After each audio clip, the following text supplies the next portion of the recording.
Hi అండి. Blouse front పార్ట్కి invisible cross belt ఎలా వేసుకోవాలో ఈ వీడియోలో చూద్దాం. అందుకోసం ముందుగా ఫ్రంట్ పార్ట్ తీసుకొని ఇలా క్రాస్ బెల్ట్లో ఒక పీస్ను సపరేట్ చేసి ఇలా ఒక స్టిచ్ వేసుకోవాలి.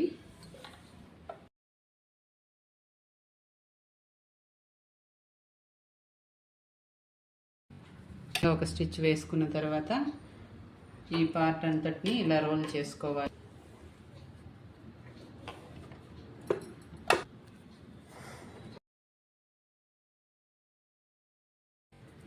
తర్వాత లోపల ఉన్న క్లాత్ని ఇలా బయటకు తీసేయాలి.